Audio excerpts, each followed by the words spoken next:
The principle that sustains compulsory vaccination is broad enough to cover cutting the fallopian tubes. 3 generations of imbeciles are enough. Judgment affirmed.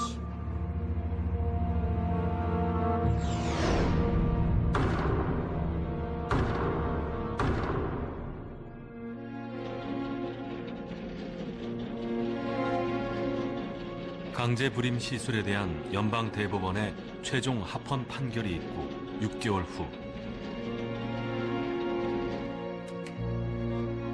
캐리벅은 불임 시술을 받았습니다. 자신의 뜻과 상관없이.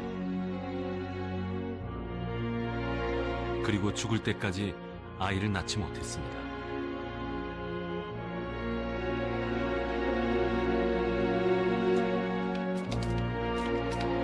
법이 21살 젊은 여성에게 강제로 불임 시술을 명령했습니다. 그 법은 누구 편인가요?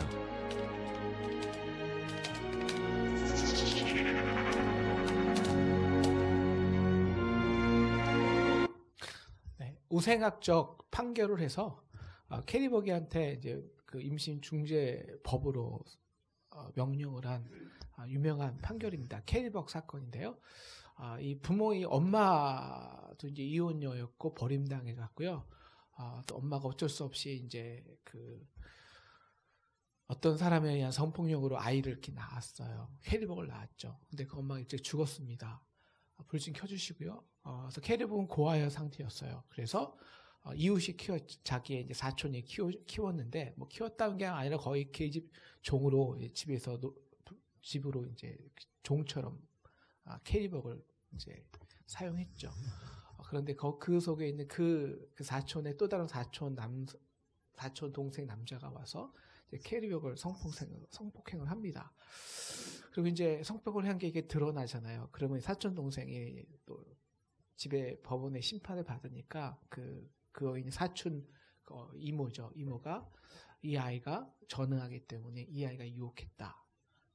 그렇게 이제 신문을 법정 징수를 하고요. 그래서 이 캐리벅은 이 전응아로서 사람들을 유혹하기 때문에 이 아이가 또 아이를 낳을 때는 또 다른 전응아 낳을 것이다 라고 판결을 합니다. 그래서 이 법에 의해서 캐리벅이 임신 중절을 당하죠. 그리고 이런 우생학적 임신 중절을 캐리벅 시작으로 거의 2만 명 이상이 당하고요. 미국에서. 그리고 또 한 가지, 그리고 그보다 수백 배 많은 사람들이 이것을 근거로 나치가 많은 여인들의 임신 중절을 하게 됩니다. 법이 누구의 편인가요? 법이 과연 누구의 편일까요? 여러분, 우리가 재판을 하는 목적은 무엇일까요? 정의입니다. 이거 세상의 모든 정의 가운데요, 가장 위대한 정의는 인간에 대한 존엄입니다. 사회적 지위, 권력과 재산에 상관없이요, 한 인간으로서 존엄을 지켜주기 위한 것, 이것이 법이고 재판입니다. 그런데 캐리벅의 존엄은 법의 이름으로 말살됩니다. 바로 법이 힘 있는 자, 권력의 편이기 때문입니다. 오늘 말씀의 재판관은 불의합니다. 그리고 솔직히요, 우리가 살고 있는 이 세상의 이 재판관도 불의합니다. 그 이유를 성경은 2가지로 이렇게 말하고 있어요. 하나님을 두려워하지 않고 사람을 무시했다. 여러분, 유대에서는요, 이 2가지 이유가 항상 수거처럼 붙어 다닙니다. 함께 쓰이는 거예요.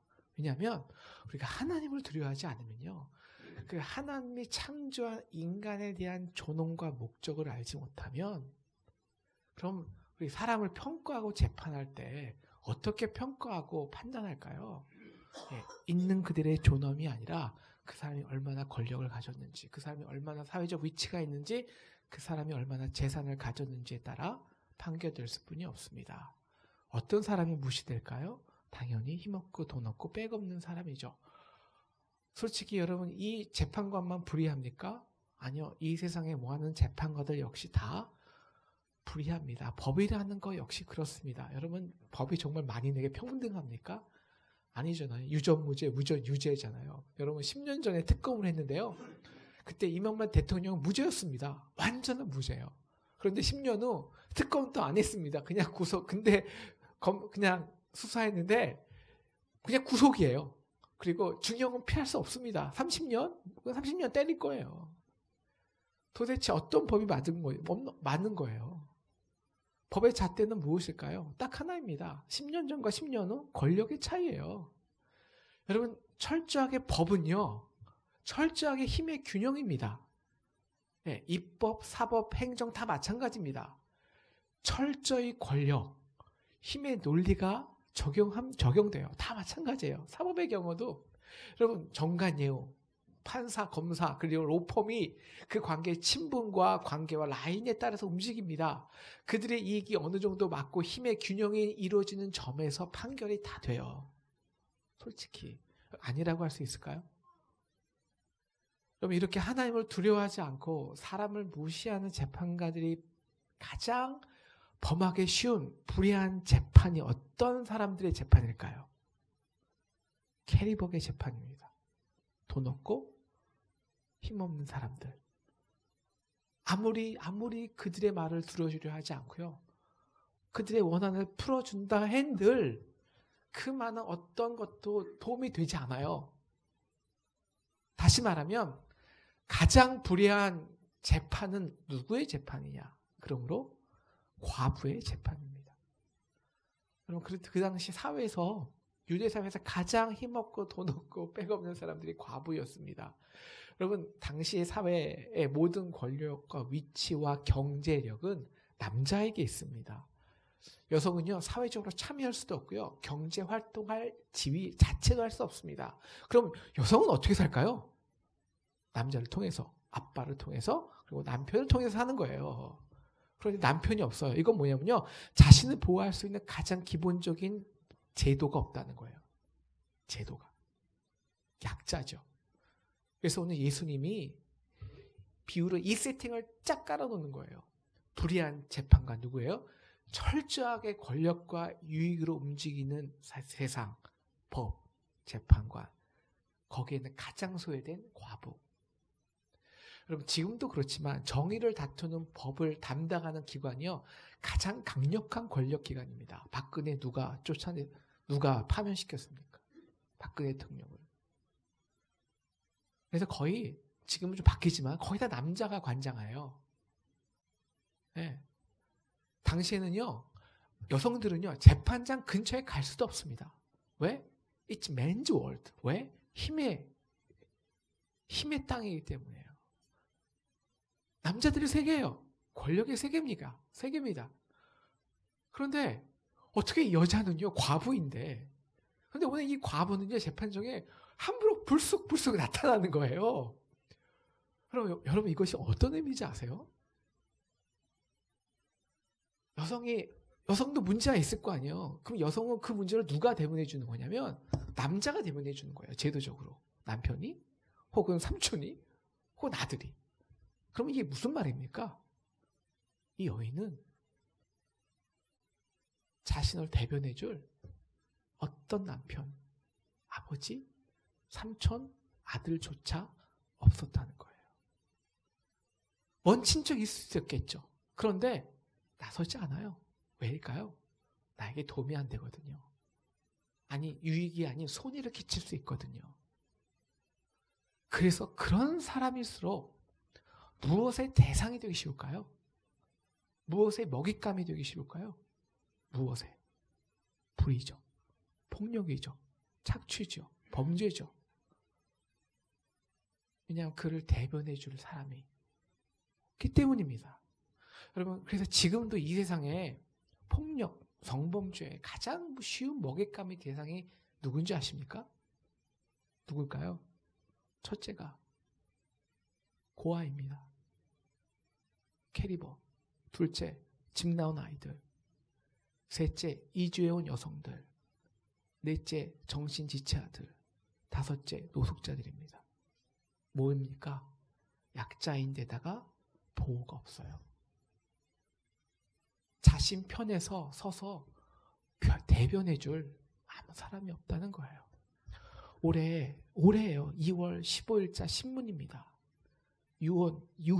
유엔입니다. 구호 단체 직원들이 고아를 6만 명을 성폭행했습니다. 자그마치 6만 명을.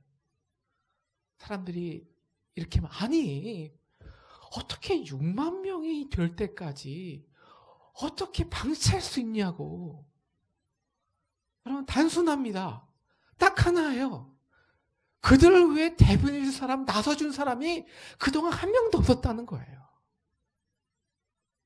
어떻게 이윤택 씨가 20년 동안 신입 여성 연극인들을 성폭행했는데 어떻게 20년 동안 아무 일도 일어나지 않을까요? 단순합니다. 그들을 위해 나서주는 사람이 아무도 없었어요. 왜? 다 권력과 이익관계에 얽혀 있기 때문이죠. 정치적으로 우리가 이용되는 그런 미투 빼고요. 진짜 요새 이런 진짜 미투 운동을 보면서 한이 드는 여성들이 있어요. 누군지 아십니까? 이주 여성들입니다. 이주 여성들. 미투 하고 싶지만 할 수가 없어요. 왜냐? 가장 기본적인 법적 조치 받지를 못해요. 그래서 그들에게는 오히려 과부가 되는 게 해방입니다. 가정이라는 법적 보호 아래서 합법적으로 폭력을 당하니까요. 그렇게 인간의 존엄, 하나님이 주신 생명의 존엄이 유린당합니다. 그래서 오늘 과부가 외치는 기도가 뭘까요? 내 원수에 대한 나의 이 원한을 풀어달라는 거예요. 누구도 내가 당한 이 아픔을, 폭력을, 불의를 관심조차 두지 않습니다. 오히려 힘없다가 더 마음대로 유린합니다. 과부니까 당연하게 생각합니다. 그래서 내가 인간으로 받아야 할 존엄이 밟혔습니다. 하나님, 나에게도 정의를 주세요. 나도 존엄이 있는 사람입니다. 여러분, 그래서 하나님이요, 나는 고아와 과부의 하나님이야 라는 선포가 이제 이해가 되십니까? 저는 일주일 동안 이 본문을 묵상하면서 많이 어려웠어요.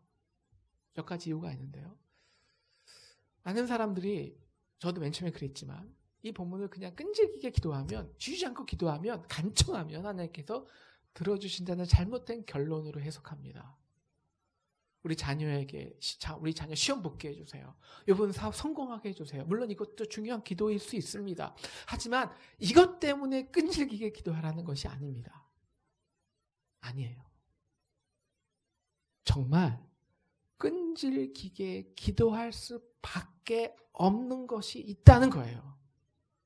바로 인간의 이 존엄을 유린당하는 원수로 인한 한이에요. 하나님이 창조하신 인간의 가치는 이 땅의 어떤 원수, 즉 어떤 권력, 어떤 가치, 어떤 주의, 어찌 이즘, 이게 수단이 될 수 없습니다. 왜일까요? 우리는 하나님의 형상이 있거든요. 우리 자녀에게는 생명의 존엄이 있거든요. 사실 오늘 말씀은요, 누가복음 17장을 이해하지 않으면 18장을 이해할 수 없는 말씀입니다. 이 17장 20절에서 오늘 이 과부의 비유를 어느 세팅에 사시냐면 바로 이 세팅이에요. 하나님, 주님, 하나님 나라가 도대체 어느 때 임하죠? 라고 20절에 묻습니다. 그러니까 예수님이 21절에서 이렇게 말하는 거예요. 야, 하나님 나라는 여기저기 막 어느 때 임하는 게 아니야. 저기 있는 것도 여기 있는 것도 아니야. 하나님 나라는 너희 안에 있어. 여러분, 그만큼 우리 가치는 무궁하다는 거예요. 우리의 가치는요, 천국 하나님의 나라를 창조하는 가치입니다. 이것이 우리의 가치입니다. 근데 그 가치인데, 그 세상에 그 없어질 그 돈의 가치가, 그 권력의 가치 우리가 수단이 돼요? 그럴 수 없다는 것이죠. 그래서 그래서 저는 이 과부가 너무 멋있습니다. 너무 근사합니다. 여러분 왜인 줄 아십니까? 세상 사람이 다 손가락질 하는 거예요. 법정에서 모든 남자들이 야, 쟤 뭐야? 왜 이 법정에 와서 소란을 펴 여자가? 아, 과부야? 아, 그래, 억울한 건 많겠지. 그런데 세상 모든 과부가 다 그렇게 살아. 왜 너만 다른데? 끌어내는 거예요. 하지만 또 법정에 또 나가는 거예요. 근데 다시 끌어내요. 또 다시 나가죠. 야, 저 과부 정말 끈질기네. 여러분, 오늘 이 끈질김의 본질을 잘 알아야 됩니다. 여러분, 이 끈질김이요, 인간의 의지력에서 나올까요? 인간의 인내력에서 나올까요? 어떤 사람은 자존감에서 나올 수도 있겠죠? 자존감에서. 그 자존감에서 나올까요? 자존심이 아닙니다. 바로 이 끈질김은요, 인간의 존엄에서 나오는 거예요. 존엄. 내 안에 나를 창조하시는 하나님이시고, 내 안에 하나님의 창조의 목적, 하나님 나라의 가치가 있다는 거예요. 물론 아직 죄인입니다. 그런데 그 가치 때문에 그리스도께서 우리를 위하여 죽으심으로 하나님에서 우리에 대한 자기 사랑을 우리 안에 확증하셨습니다. 나는 세상에서 그 어떤 것으로도 그 사랑을 바꿀 수 있는 것이 없습니다. 넌 귀한 나의 자녀야. 이것이 존엄입니다. 그래서 또 다시 나서는 겁니다. 끌려가도 또 다시 나서는 겁니다. 당신들이 나를 법정에서 끌어낼 수는 있습니다. 그러나 내 마음속에 있는 존엄의 가치, 하나님 나라의 가치, 이 정의를 끌어내릴 수는 없습니다. 라며 나가는 겁니다. 결국 어떻게 될까요? 6절, 멋있는 말씀이죠. 6절. 이 과부가, 재판장이 이렇게 말하죠. 7절입니다. 이 과부가 나를 번거롭게 하니, 5절이죠. 나를 풀어주리라. 그렇지 않으면 늘 와서 나를 괴롭게 할 거야. 우리가 겉보기에는요, 그냥 이 과부의 끈질기 때문에 이 불의한 재판관이 그냥 귀찮아서 들어준 것 같습니다. 그것이 본질이 아닙니다. 바로 이것이 본질이죠. 누구의 끈질김이 더 강한가? 아니, 누구의 힘이 더 강한가? 아니, 누가 결국 승리하는가? 이것이 문제입니다. 4절 후반에요. 이 재판장이요, 본인 스스로 이렇게 고백을 해버려요. 내가 하나님을 두려워하지 않고 비록 사람을 무시하나, 나는 이런 사람이라는 거예요. 동력인데요. 나를 번거롭게 하니까 원하는 풀어준다는 것은요, 재판관이 스스로가 인정하는 것입니다. 무엇을요?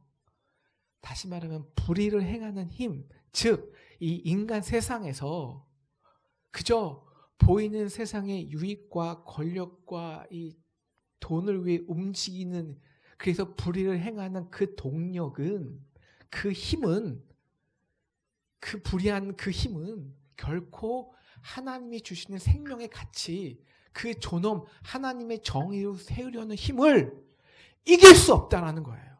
누가 이걸 고백하냐? 불의한 재판장이 스스로 고백하는 거예요. 그리고 이것이 이 땅에, 그리고 이 승리는요, 역사적으로 이 땅에 누구를 통해서? 힘없는 과부를 통해서, 존엄을 말살당하고 착취당하는 흑인을 통해서, 그리고 이 땅에 힘없는 학생들로 인해서 이 땅에 하나님의 나라가 도래한 역사입니다. 바로 이 힘이죠. 유튜브 잠깐만 보여주시겠어요? 바로 이 흑인 운동한 역사인데요. 유명한 노래입니다. We shall overcome. We shall overcome. A song that we sing in our movement down in the South, I don't know if you've heard it, but it has become the theme song. We shall overcome. We shall overcome. Deep in my heart, I do believe we shall overcome. Though I join hands so often with students and others behind jail bars singing it, we shall overcome. Sometimes we've had tears in our eyes when we joined together to sing it, but we still decided to sing it. We shall overcome. Oh, before this victory's won, the song will have to...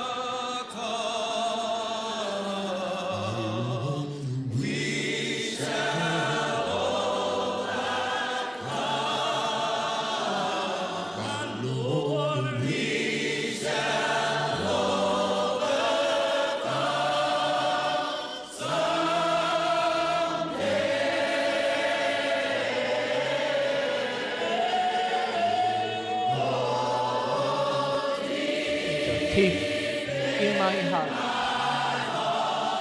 I do believe.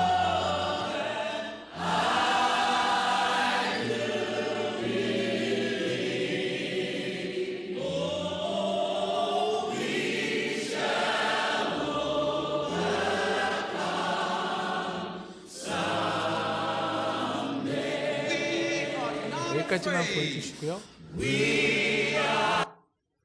바로 이 힘이라는 거죠. 이제 오늘 어느 정도 우리가 이 비유의 의미를 파악했습니다. 그리고 우리가 이 비유를 하신 목적을 그러므로 알기 위해서 우리는 바로 7절에 들어가죠. 이렇게 끈질기게 기도하면 이렇게 불의한 재판관도 귀찮아서라도 들어주시는데 하나님께서 그 밤낮 부르짖고 택하는 자들의 원한을 풀어주시지 않겠느냐, 오래 참으시겠느냐, 낭망하지 마라는 것입니다. 끈질기게 기도해 라며 적용하고 끝내죠. 물론 틀린 적용은 아닙니다. 하지만 이것이 본질은 아니라는 거예요. 올바른 적용도 아니라는 거예요. 이 기도는 우리의 손을 끈질기게 기도하는 그런 기도가 아닙니다. 우리의 이 원한을 풀어주시는 기도예요.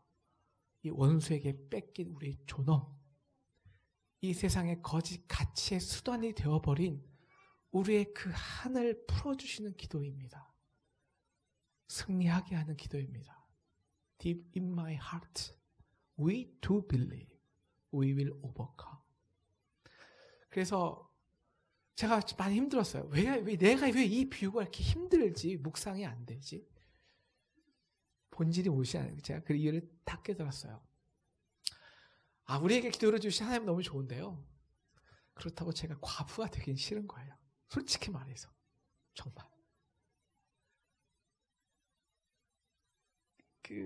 우리가 사실 이렇게 과부처럼 지금 이 세상에서 아무 힘도 없고 백도 없는 그런 약자는 아니잖아요. 어떻게 그럼 적용해야 될까요? 오늘 예수님, 그래서 오늘 이 비유를 하게 된 세팅이 중요한데, 17장 세팅이. 그럼 17장 20절 이후에 하나님의 나라가 언제 오냐? 예수님 말씀하시죠. 인자가 예수님에게, 다시 말하면 인자가 예수님이 언제 오는지에 관한, 즉 재림과 종말에 대한 관한 말씀에서 이 말씀이 나온 거예요.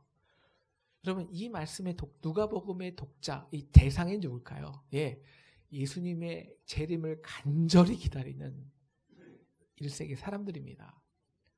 그들 중 많은 사람은요, 지금 이 땅의 권력, 특별히 로마의 권력에 의해서 박해를 받아요. 예수를 믿는 이유 하나만으로 인권이 유린돼요. 존엄이 말살돼요. 원형 경기장에서 그 사자로부터 생명을 지키고 막 도망다니는데 그 생명의 존엄을 그저 웃음거리, 유흥거리로 만들어버려요. 주님, 저 원수에서 나의 원한을 풀어주세요. 주님 언제 오십니까? 주님의 나라는, 하나님의 나라는 언제 임하는 것입니까? 오늘 그들에게 예수님이 이렇게 말씀하시는 거예요. 얘들아, 6절을 주목해봐. 6절을. 저에게도 그러는 거예요. 하나님이 6절을 주목해봐.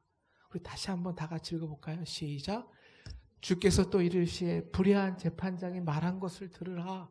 그러면 그 불의한 재판장이 뭐라고 고백하는 거예요, 스스로. 결국 그 불의한 자가, 그래, 세상 권력자들의 불의를 행하는 힘, 나의 욕심의 권력을 위해 연약한 자를 무차별적으로 희생하는 그 힘은 결코 하나님이 주신 생명의 가치, 우리 안에 있는 그 존엄의 가치, 하나님 나라를 세우려는 그 힘과 동력을 이길 수가 없어.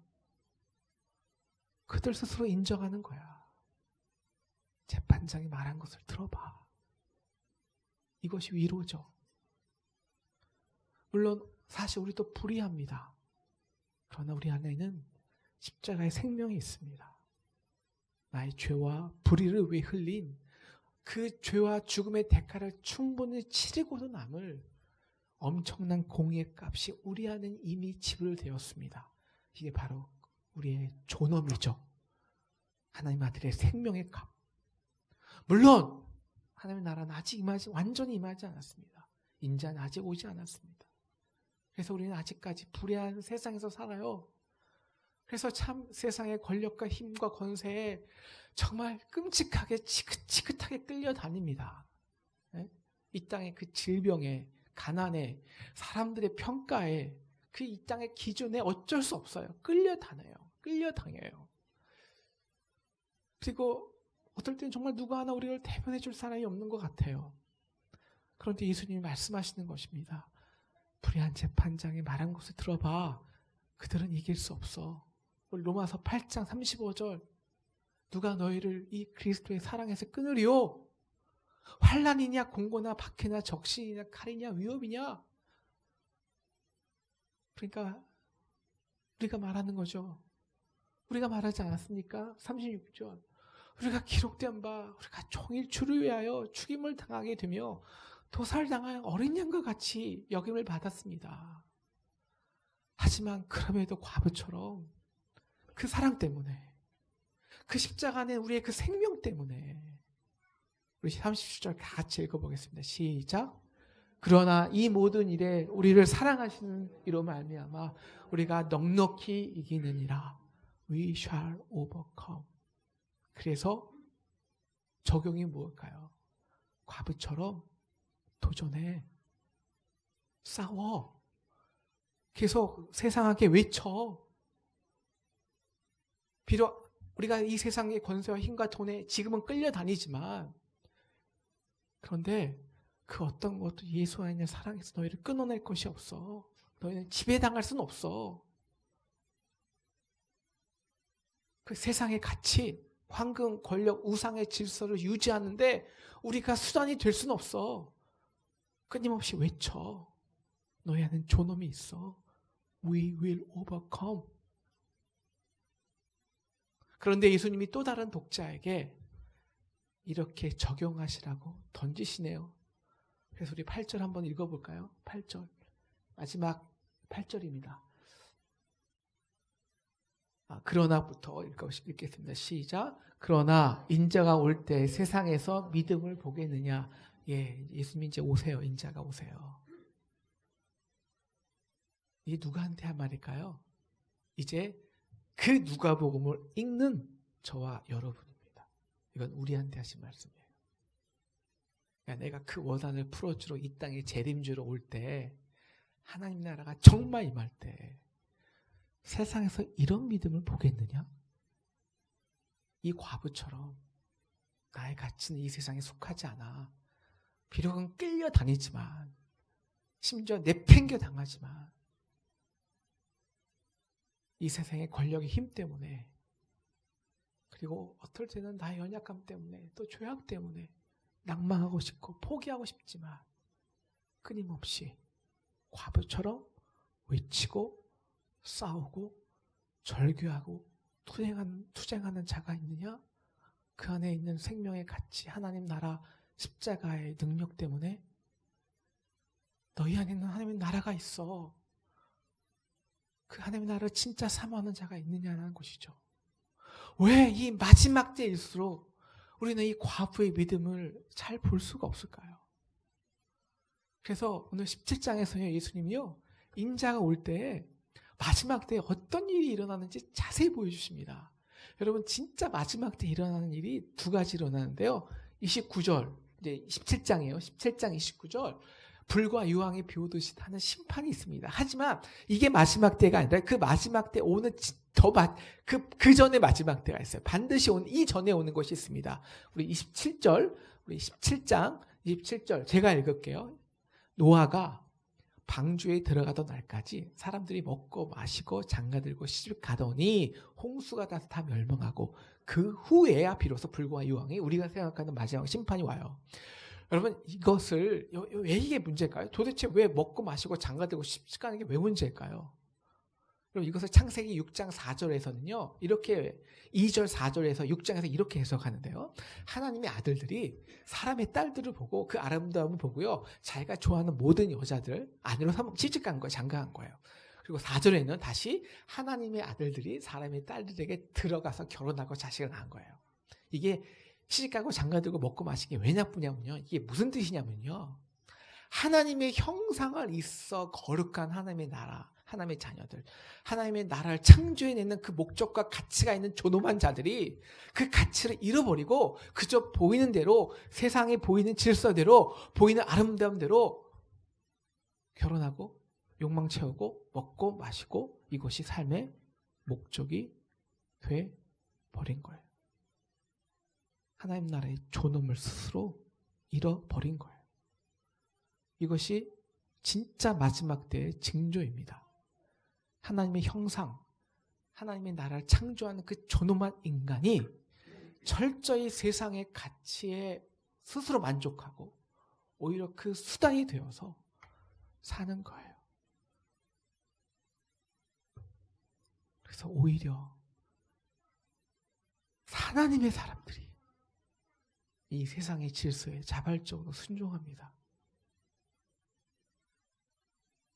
그래서 여러분 말세가 될수록요, 말세가 될수록 우리는 이 과부의 투쟁을 잃어버려요.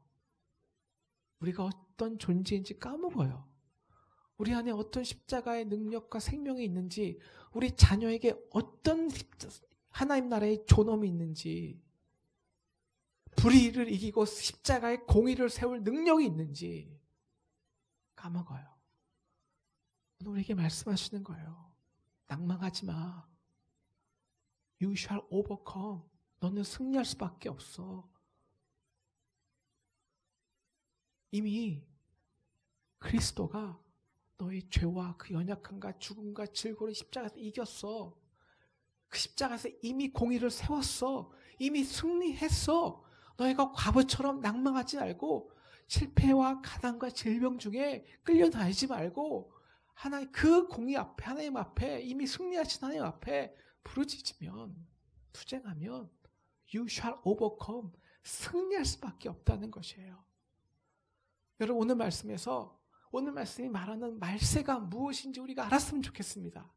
말세는 다른 게 말세가 아니에요. 우리는 하나님의 자녀들인데 사람의 자녀들 같이, 이 사람의 자녀 같이 하나님이 주신 생명을 권력, 재물, 사회적 포지션을 위해서 수단으로 쓰임 받는데요. 자본주의와 이 소비주의의 소모품이 되어버리는데요. 그런데 그게 한이 되지 않는 거예요, 여러분. 그게 내게 한이 되지 않는 거예요. 원한이 되지 않는 거예요. 이게 말세예요. 이게. 당연한 줄 알아요.